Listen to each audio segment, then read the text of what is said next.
আসসালামু আলাইকুম এভরিওয়ান। তো আজকের ওয়েদারটা খুবই সুন্দর আসলে আমাদের এখানে যেখানে আছি আর কি আমি। খুব সুন্দর বৃষ্টি পড়তেছে তোমাদেরকে দেখাই। এই যে তো চিন্তা করলাম একটু তোমাদের সাথে আড্ডা দিব। ওই যে কেমিস্ট্রি সেকেন্ড পেপারের সাজেশনও দিব এইচএসসি 24। তো ওয়েদারটা খুব জোস না? ইটস লাইক কেউ আমাকে একটু বলুক আচার খাবা আপু, ঝাল খাবা, টক খাবা, এন্ড উই লাইক চলো চলো যাই খেয়ে আসি। ওই মুডে আছে সত্যি বলতে। অ্যান্ড হচ্ছে যে এই মুহূর্তে আসলে আম্মুকে অনেক মিস করতেছি সত্যি। কারণ ধরো আম্মুদের একটা ঠান্ডা ঠান্ডা ওয়েদার বললে খিচুড়ির বায়না করা যায়। তো আসলে অনেক মিস করতেছে আম্মুকে, এখন বেশি মিস করতেছে আর কি। আচ্ছা, মিস করাটা আবার তোমরা তো তোমাদের আম্মুর কাছাকাছি আসো, তো একটু টাইটলি আম্মুকে হাক করে বলে দাও যে ইয়াস আজকে বৃষ্টির দিনে অনেক বেশি মিস করতেছে, অনেক ভালোবাসি আম্মু তোমাকে, বলে দাও। আমি তো এই জিনিসগুলোর কোনো বাধা ছোঁয়া নাই, মানে ম্যাচ থেকে বাসায় গেলে আম্মু আম্মু করে চিল্লাইতে চিল্লাইতে দুনিয়াদারি রাখি না। ইভেন গতদিনও বুঝছো, আমি খাটে শুয়েছিলাম, আম্মু হঠাৎ করে কল দিতে পারছি, অনেকক্ষণ তোমার নেটওয়ার্ক ছিল না, কল দিয়ে সাথে সাথে আম্মু আম্মু আম্মু করে যে চিল্লানি, আমার মেসের আপুরাও পুরো হাসতে হাসতে কথা। তো এগুলা কিউটনেস, এগুলা চাইল্ডিশনেস বলা যায়, করতে পারো, ফ্যাক্ট না। আচ্ছা, তা আমরা যে অনেক তোমাদেরকে অনেক গল্প সল্প করে দিলাম। বৃষ্টির ওয়েদারটা সুন্দর, আর বৃষ্টি ধরে দোয়া করলে আল্লাহ কবুল করে। তো বৃষ্টি ধরে তোমরা দোয়া করতে পারো, বেশি বেশি দোয়া করবা, আল্লাহর কাছে চাইবা বেশি করে। ফার্স্ট অফ অল সেটাই, যে আল্লাহর কাছে চাইতে হবে, ভালো রেজাল্টটা আল্লাহর কাছে চাইতে হবে। সবাইকে বলবা যে আমার জন্য একটু দোয়া করিয়েন যেন ভালো একটা রেজাল্ট হয়, সবার সাথে ভালো বিহেভ করবা। আচ্ছা, এবার আমি একটু পড়াশোনার টপিক আসি, ঠিক আছে? তো কেমিস্ট্রি সেকেন্ড পেপারে তোমার প্রথম 4টা অধ্যায় মেইনলি আছে: পরিবেশ রসায়ন, জৈব রসায়ন, পরিমাণগত রসায়ন অ্যান্ড তড়িৎ রসায়ন। তো ম্যাক্সিমাম টাইমে এটা হয় যে সবার আসলে তোমার পছন্দ থাকে পরিবেশ রসায়ন, তড়িৎ রসায়ন আর পরিমাণগত রসায়ন। বাট আমার মানে ইন্টার লাইফে আমি সবচেয়ে বেশি আলহামদুলিল্লাহ সময় দিয়েছিলাম জৈব রসায়নে, একদম ফার্স্ট ইয়ার থেকেই। আমি সত্যি এটার জন্য আমার মনে হয় যে যার জৈব রসায়নে যত তোমার দক্ষতা ভালো, সে যে অ্যাডমিশন জার্নিটাও অনেক স্মুথলি যাইতে পারে। কারণ তুমি এখনো যদি সিকিউর কথা চিন্তা করো, 7টা 8টা সিকিউর মধ্যে অ্যাটলিস্ট তুমি ধরে নাও যে 3টা থেকে 4টা তুমি, 3টা অ্যাটলিস্ট তুমি জৈব যৌগ থেকে পাবা। তো একটা অধ্যায় থেকে তুমি যেখানে 3টা সিকিউ কমন পাচ্ছ বা 2টা সিকিউ কমন পাচ্ছ, সেখানে আর তো আহামরি কিছু লাগতেছে না। আর তোমার জিনিসগুলো সুন্দর, বুঝছো? জৈব রসায়নের জিনিসগুলো তোমার জাস্ট রিয়াকশন দেখানো, তারপরে রিয়াকশন হয়েছে কিনা সেটা বলা, কি তৈরি হয়েছে ওটা বলা, ইটস ইজি, একদমই ইজি বলতেছি, বিশ্বাস করো তুমি। তো ফার্স্টে পরীক্ষা খাতার প্রেজেন্টেশন নিয়ে কিছু কথা বলবো। কেমিস্ট্রি ফার্স্ট পেপারে যে কথাগুলো বলছিলাম সেগুলাই একটু রিপিট করতেছি। প্রথম তোমরা ব্লু পেনের একটু ইউজ করবা, রিয়াকশন লেখার সময় ব্লু পেন ইউজ করবা। দেন ধরো উদ্দীপকও বলছি কি সৃষ্টি হয়েছে, বিক্রিয়াটা থেকে কি সৃষ্টি হয়ে কি কাহিনী হয়েছে। তো যে জিনিসটা সৃষ্টি হয়েছে সেটা তুমি, মানে যে জিনিসটা তুমি উৎপাদ হিসেবে সৃষ্টি করছো আর কি রিয়াকশনে, সেটা তুমি ব্লু পেন দিয়ে লিখলা। ধরো অ্যালডিহাইড বা কিটোন যাই তৈরি হয় সেটা ব্লু পেন দিয়ে লিখলা, তারপরে ব্যাখ্যাটা দিলা, ব্যাখ্যার মাঝখানে মাঝখানে রিয়াকশন দিলা। আমার কথা হচ্ছে chemistry is all about reaction. তুমি কেমিস্ট্রি বলতে রিয়াকশন বুঝো, তো তুমি খতেও রিয়াকশন দিবা, গতেও দিবা, ঘতেও দিবা। ইভেন পরিমাণগত রসায়নের যে ম্যাথগুলো, সেখানেও তো তোমার প্রথম লাইনে রিয়াকশন আছে না, সেই রিয়াকশনটা হুবহু লিখে দাও ব্লু পেন দিয়ে। খাতার প্রেজেন্টেশনের সৌন্দর্যটা আসলে একটু মানে ইমপ্রেশন ক্রিয়েট করে টিচারের মনে, যে সবাই এভাবে লিখতেছে, আমি এভাবে লিখি। তো ব্লু পেন দিয়ে রিয়াকশনগুলো লিখবে এটা। আর যে কি সমতাকরণ করে রিয়াকশন দিবা। দেন ভুলভাল রিয়াকশন লেখা যাবে না, ব্লু পেন দিয়ে আপু লিখতে বলছি বলে ভুলভাল লিখে আসিও না। জিনিসটা যে কি দুষ্টু গোয়াল থেকে শূন্য গোয়াল ভালো আর কি। তো কারণ টিচাররা না এই জিনিসগুলো অনেক ভালো মতো জানে, রিয়াকশন দেন যে কি হয়েছে না হয়েছে, হাজার হাজার খাতা দেখে, তো ওনাদের দেখতে দেখতে মুখস্থ হয়ে যায় কি উত্তর কি না উত্তর। তো এই কথা। অনেকে থাকে তোমার পরিবেশ রসায়ন, পরিমাণগত রসায়ন আর তড়িৎ রসায়ন ভালো মতো পড়ে যায়। আবার অনেকে থাকে জৈব রসায়ন এন্ড কোন অন্য একটা অধ্যায় ভালো মতো আয়ত্তে রেখে যায়। তা আমার মনে হয় যে আসলে তুমি সামনে যেহেতু অ্যাডমিশন দিবা, তোমার অ্যাটলিস্ট জৈব রসায়ন তো তোমার পারাই দরকার, পারা উচিত। বাকি 3টা থেকেও 2টা অ্যাটলিস্ট ভালো মতো পারা উচিত। যদি না হয় তাহলে হচ্ছে যে তোমার সামনে জার্নিটা একটু কঠিন হইতেই পারে। যদিও সবার ক্যাপাবিলিটি তো এক না, মানে ক্যাপাবিলিটি এক না বলতে ধরো কেউ 3 মাস, আমার থেকে জৈব রসায়ন পড়তে তোমার 6 থেকে 7 মাস লাগছে জাস্ট আয়ত্তে আনতে অধ্যায়টা। অনলি তখন আমি জৈব রসায়নই পড়ছি। এখন অনেকের হইতে পারে যে 2 দিনে তোমার জৈব রসায়ন বোঝা হয়ে গেছে। অবভিয়াসলি এরকম ট্যালেন্টেড কিন্তু আসলেই থাকে। তো ওই জিনিসটা বুঝাইছি যে সবার তো ক্যাপাবিলিটি সেম না। ধরো পরিশ্রমের জায়গা থেকে সবাই পরিশ্রম করে। আমার থেকে ধরো একটা পড়া বুঝতে 5 ঘন্টা লাগে, তোমার থেকে 5 মিনিট লাগে।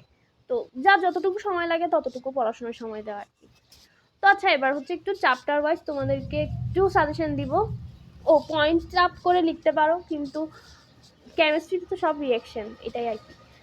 তো আচ্ছা, প্রথম অধ্যায় পরিবেশ রসায়ন। পরিবেশ রসায়ন বলতে তোমার গ্যাসের যে ম্যাথগুলো সেগুলো তো লাগতেছে, বয়েলের সূত্র, চার্লসের সূত্র, গেলুসাকের সূত্র, সূত্র বেস, অ্যাভোগাড্রো সংখ্যা সূত্র বেস যে ম্যাথগুলো সেগুলো অবভিয়াসলি পারতে হবে। হ্যাঁ, তারপর ওই যে আংশিক চাপের ম্যাথগুলা, মূল ভগ্নাংশের ম্যাথগুলা, দেখো ওইখানে বইয়ের তোমার ফাঁকে ফাঁকে হচ্ছে যে কিছু মানে ম্যাথ দেওয়া আছে, ওই ম্যাথগুলো প্র্যাকটিস করবা। আর হচ্ছে যে সৃজনশীল দেওয়া আছে বইয়ের, মানে অধ্যায়টা শেষে মাস্ট বি এমসিকিউ আর সিকিউ গুলো শেষ করে যাই। আমি বলতেছি, আমি নিজের নিজের জায়গা থেকে বলতেছি, আমি কেমিস্ট্রি তোমার কোনো টেস্ট পেপার কিনে কিচ্ছু কিনি নাই, শুধু আমি হাজার স্যারের বইটাই পড়ছিলাম। এটা তুমি এমসিকিউর জন্য বলো, সিকিউর জন্য বলো, অ্যান্ড ওইখানে যে সিকিউ গুলো আছে ওগুলো যদি তুমি সলভ করতে জানো, কেউ তোমাকে সলভ করাই দেয়, তুমি সলভ করা শিখো, তোমার আর কিছুই লাগবে না। সত্যি বলতেছি, তুমি দরকার হলে আমার কথা যদি ভুল প্রমাণিত হয়, আসি আপনার ইচ্ছা মতো কথা শোনাই, আমি কিছু বলবো না। তো ওইটাই যে মানে বইয়ের উপর একটু আয়ত্তটা রাখে। হ্যাঁ, ওই যে সিকিউ গুলো যদি তুমি পারো, দেখবো সব প্যাটার্নে সিকিউ পেয়ে যাচ্ছ। অনেকটা এটা ওই যে তোমার কিছু কোয়েশ্চেন ব্যাংক থাকে না, সিকিউ কোয়েশ্চেন ব্যাংক, সব সিকিউ ম্যাথ একসাথে থাকে ওই রকম। তারপর হচ্ছে জৈব রসায়ন, আর কিছুর বাদ দাও, জৈব রসায়নের যদি টপিক আসে। আচ্ছা, পরিবেশ রসায়ন নিয়ে আরো কিছু কথা বলি, যে ম্যাথগুলো, হ্যাঁ ম্যাথমেটিক্যাল টার্মগুলো একটু ভালো মতো করতে হবে। দরকার হলে তুমি একটু দেখো যে লাস্ট 2-3-4 বছর, যত বছরই তোমার শর্ট সিলেবাসের পরীক্ষা হয়েছে, তোমার কি টাইপসের ম্যাথ আসছে পরিবেশ রসায়ন থেকে, পরিমাণগত রসায়ন থেকে কি রকম প্যাটার্নের ম্যাথ আসছে, ওই ম্যাথগুলো আগে ভালো মতো করো। হ্যাঁ, ওই ম্যাথগুলো আয়ত্তে আনার পর বাকি কথা। প্রত্যেকটা এক্সামে তুমি সবসময় মাথায় রাখবে 80% সিলেবাস কভার থাকতে হবে। এখন একটা তোমাদেরকে জিনিস বলি, আমি আমার গতদিনও বলছি তোমাদেরকে যে কেমিস্ট্রি ফার্স্ট পেপারের সময় যে আমার মনে হয়েছিল আমার কেমিস্ট্রি ফার্স্ট পেপার পরীক্ষাটা অনেক খারাপ হয়েছে, তাও আলহামদুলিল্লাহ 94% মার্কস ছিল। কিন্তু কেমিস্ট্রি সেকেন্ড পেপার সিরিয়াসলি আমি পরীক্ষা ফার্স্ট পেপার পরীক্ষা দিয়ে বাইর হয়ে কসম খাই ফেলছিলাম পরীক্ষার হলে যে পৃথিবী উল্টাই যাক, আমি বাসি মরি, আমি কেমিস্ট্রি সেকেন্ড পেপার উড়াবো। অ্যান্ড সত্যি বলতেছে, আমি কেমিস্ট্রি সেকেন্ড পেপার এক্সামটা অনেক বেস্ট হাইয়েস্ট বেস্ট পরীক্ষা দিয়ে আসছিলাম সেদিন। লিখে 1.5 ঘন্টা আগে বসেছিলাম, পরীক্ষা শেষ হওয়ার 1.5 ঘন্টা আগে আমার লেখা শেষ। সবাই আমার থেকে ম্যাথ দেখে করা শুরু করে দিছে। তো ওই রকম মানে জেদ থাকতে হবে যে না ঠিক আছে, একটা খারাপ গেছে তো গেছে, ওইটা নিয়ে পড়ে থাকা যায়, মানে মুভ অন করতে হবে। ফার্স্ট পেপার খারাপ হয়েছে, সেকেন্ড পেপার দিয়ে কভার আপ দিতে হবে, কারণ দুইটাতে হচ্ছে টোটাল মার্ক। এখন ধরো তোমার কিছু কিছু এক্সামে হচ্ছে তোমার একটা মার্কসের রিকোয়ারমেন্ট থাকে, যেমন কি বুয়েটের মতো জায়গায় ওই রিকোয়ারমেন্টটা যেন ফুলফিল হয়। হ্যাঁ, তো ফার্স্ট পেপার যেরকম সেরকম গেল তো গেল, সেকেন্ড পেপার যেন খারাপ না হয়। তো এই হচ্ছে কথা। এরপর হচ্ছে তোমার জৈব রসায়ন নিয়ে আসি। জৈব রসায়নে তোমার অনেক রকমের পরীক্ষা হতে পারে, কোয়েশ্চেন হতে পারে। একটা যে মেকানিজম বেস বলতে তোমার ওই যে অ্যান্টি মার্কনিকভ নীতি, মার্কনিকভের নীতিটা, তারপরে যে ক্যানিজারো বিক্রিয়া আছে, প্রতিস্থাপন বিক্রিয়া আছে, KOH এর সাথে অ্যালকোহলের বিক্রিয়া, এই টাইপসের জিনিসগুলো থেকে একটা কোয়েশ্চেন হতে পারে, মানে তোমার মেকানিজম বেস। দেন বেঞ্জিনের প্রতিস্থাপন থেকে একটা কোয়েশ্চেন হতে পারে।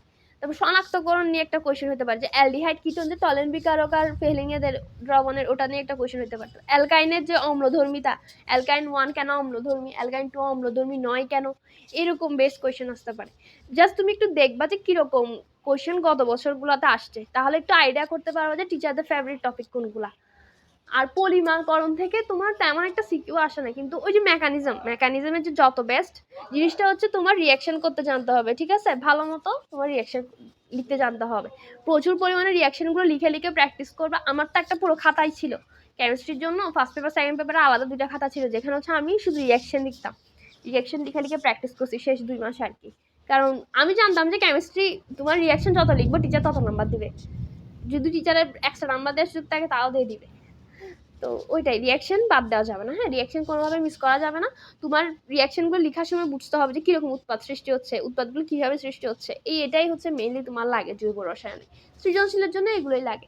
আর এমসিকিউ তো তোমার যদি হাজারিনাক স্যারের বইটা পড়ে শেষ করতে পারো, হয়ে গেছে, তো আর তো লাগতেছে না। তারপর আসি পরিমাণগত রসায়নের ফেরাস সালফেটের সাথে যে ক্যামেনোফোরের বিক্রিয়া, তারপরে K2CR তো O7 এর বিক্রিয়া, এগুলো তো একদম বলতে এগুলো বাপের দিন না ম্যাথ।